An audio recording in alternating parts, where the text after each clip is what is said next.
Welcome to Meganet Gaming, and today we're going to finish up the reviews of the Super Nintendo cartridges in the collection, starting with Batman Forever for the Super Nintendo. Batman Forever for the Super Nintendo is developed by Probe Entertainment, published by Acclaim, and was released August 1995.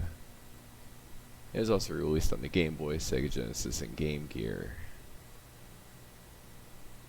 There's also an MS-DOS version of this game, but we're going to be just focusing on the Super Nintendo version. You can play there as Batman or Robin. There's a fighting game called Training Mode where you can play as Batman, Robin, or any enemies throughout the game against computer-controlled opponents, or against another player, or co-op. So let's go ahead and get this game up and running. It doesn't have the best reputation, but let's see if it can surpass those.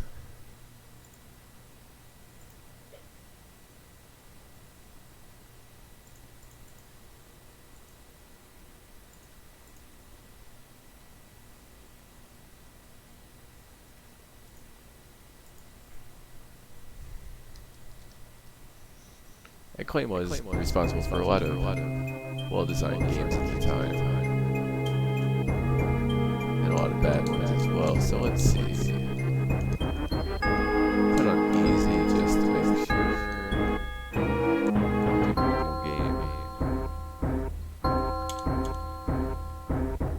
Batman and Robin. Let's pick Robin.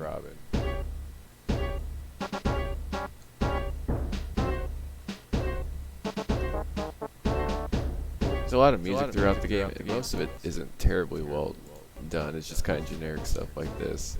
There are different weapons you can choose, which just add a nice effect to the game.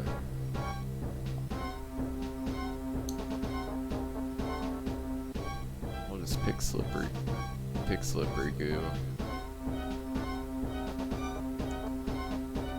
Well, scenes like this do look really nice, especially to bring a Super Nintendo game.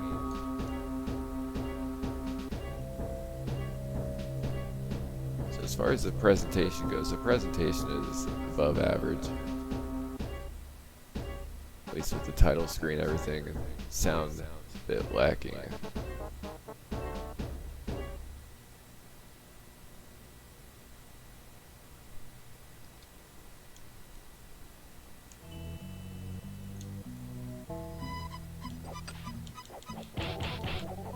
And when you get into the game, it has the whole Mortal Kombat style digitized graphics look. And the gameplay consists of essentially this. Walk back and forth. A lot of loading scenes. Some jumping puzzles mixed in.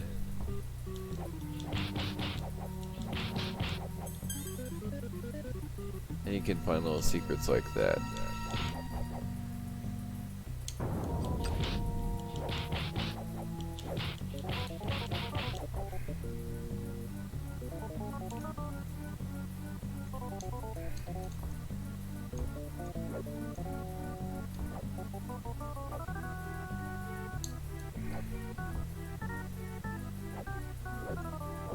It does use up for jump, which makes it quite difficult to try to pull off moves.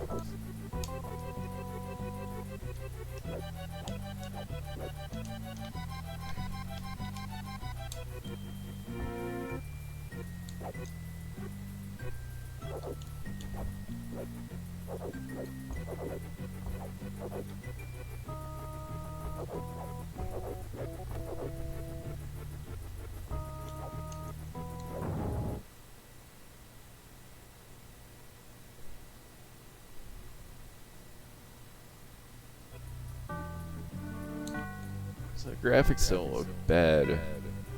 They do get a bit old after a while.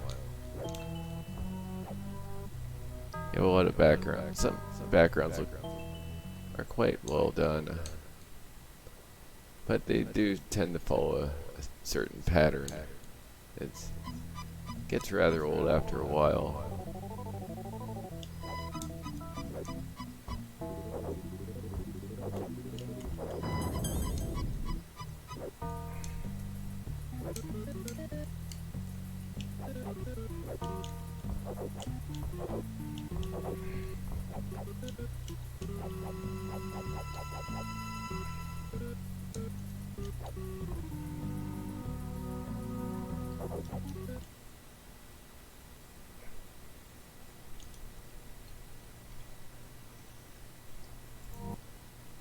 So that's a little demonstration of the gameplay.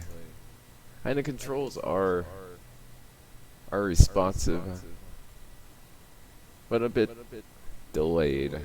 So you do have to adjust your timing as such. The problem is when you couple the slight delay, the sluggish controls with a bunch of samey looking backgrounds.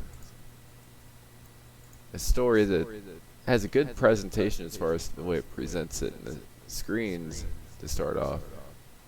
Yet the story itself is pretty lackluster. You have to use up for jump, and the other controls don't make a whole lot of sense. So you make a lot of mistakes just based on the control scheme being poorly thought out, and you can't rebind the keys on this, rebind the controller buttons, I mean.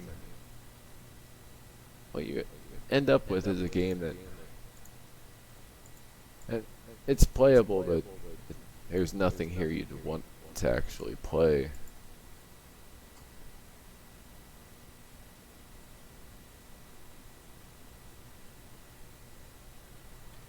And you do have the puzzle sequences, and most of the puzzles are rather boring as well. There's some hidden stuff you can find which adds a little bit to the game. But for the most part, it's the same, going from side to side. You beat up a couple characters, you might get a new special move or weapon. But for the most part, it's just a very poorly executed side-scrolling beat 'em up without any ability to move in the foreground and background with a Batman skin on it. As such, it's going to go pretty low on the list. It's playable, but it's not any good. It's not fun. There's nothing really worthwhile here. And I'm going to put it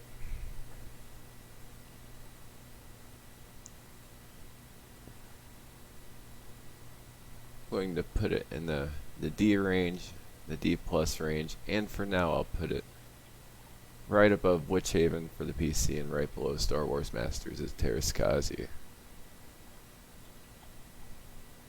Critic reviews are a bit overly harsh when they talk about the controls. It's just a seemingly a slight delay that is common in a lot of games with digitized graphics at the time, but it's a predictable slight delay.